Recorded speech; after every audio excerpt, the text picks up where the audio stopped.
নমস্কার। আজকে সাপ্তাহিক রাশিফল নিয়ে আলোচনা করব। আজকে হচ্ছে আপনার 6 এপ্রিল টু 12 এপ্রিল। এই সপ্তাহ কিন্তু কিছু গ্রহ তার সিচুয়েশন চেঞ্জ করবে, আর খুব শীঘ্রই আপনার নববর্ষ আসছে, অর্থাৎ বাংলা নববর্ষ 1433 সাল। সেটা নিয়ে অলরেডি আপনাদের কাছে আমি কিন্তু কিছুটা উপস্থাপনা করেছি, অর্থাৎ চন্দ্রের বছর, বাংলা নতুন বছর। সেটা নিয়ে আমার দিগদর্শন চ্যানেল আপনার সার্চ করলে কিন্তু পেয়ে যাবে। বারবার বলছি, যারা আমার নিয়মিত ভিউয়ার্স, আপনি আজ প্রথম শুনছেন, স্ক্রল করতে হতে আমার প্রোগ্রামটা আপনি পেয়ে গেছেন। আমি বলি, আপনার ডেট অফ বার্থ জানার দরকার নেই, আপনার প্রোগ্রামটা শুনুন, কিন্তু আপনার ডেট অফ বার্থ হয়তো আপনার জানা নেই, তাহলে ভাববেন বা কি করে আপনার রাশিটা বুঝবেন? তার জন্য কি করতে হবে? হাতটা দেখাতে হবে। আপনি হাতটা দেখাতে পারছেন, মনে হয় আপনি যার সাথে রিলেশনে আছেন, বা আপনি এমন কারো গোপন ভাবে তার রাশিটা জানতে, তার কেরিয়ার, তার ব্যাপারটাও জানতে চাইছেন। তার ফেসটা সেলফি তুলে পাঠিয়ে দিন, তার নামটা। যদি তার বাবা, মেয়ে যদি হয় মা, ছেলে যদি হয় বাবা, নামটা একটু দিয়ে দেবেন।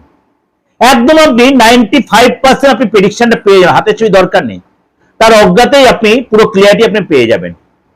ডেট অফ বার্থ দরকার নেই, হাতের ছবিটাও দরকার নেই, তার নামটা দরকার। বাবা মার নামটা দিতে পারেন, খুব ভালো, অতি উত্তম, না দিলেও ভালো, অসুবিধা নেই। চলুন তাহলে আজকে আপনার রাশি কি বলছে। মীন রাশি। মীন রাশির এই সপ্তাহে কিন্তু আপনাকে পরিশ্রমের ফল কিন্তু দেবে। দীর্ঘদিন যে পরিশ্রম আপনি করছিলেন, সেই পরিশ্রমের ফল পাবেন। আপনাকে লোকে চিনতে পারবে, আপনি নিজের স্কিল দিয়ে নিজেকে বোঝাতে পারবেন, কাউকে আপনাকে তোষামত করতে হবে না। আপনার কোয়ালিটি অনুযায়ী লোকে আপনাকে চিনবে, কোনো তোষামতের প্রয়োজন নেই।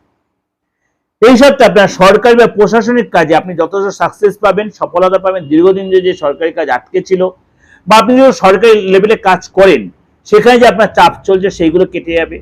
সরকারি কোনো কাজে দীর্ঘদিন আপনি দৌড়ঝাঁপ করছেন, মনে করুন কোনো কাগজপত্র আটকে রয়েছে, কোনো টেন্ডার আটকে রয়েছে, মনে করুন কোনো ট্রেড লাইসেন্স বা ট্যাক্স এসব আটকে ছিল, এগুলো আপনি জমা দিতে পারেন সুন্দরভাবে। অর্থাৎ সরকারি সাপোর্টিংটা আপনি এই সপ্তাহে অনেকটাই পাবেন। প্রশাসনিক কাজও আপনি কিন্তু দক্ষতা দেখাতে পারবেন, এবং আপনার এই সময় কিন্তু নিজের লক্ষ্যে স্থির থাকুন, নিজে কনফিউজড হবেন না, মেডিটেশন করবেন, মর্নিং ওয়াক করবেন, এবং হালকা পাচ্য খাবার খাবেন।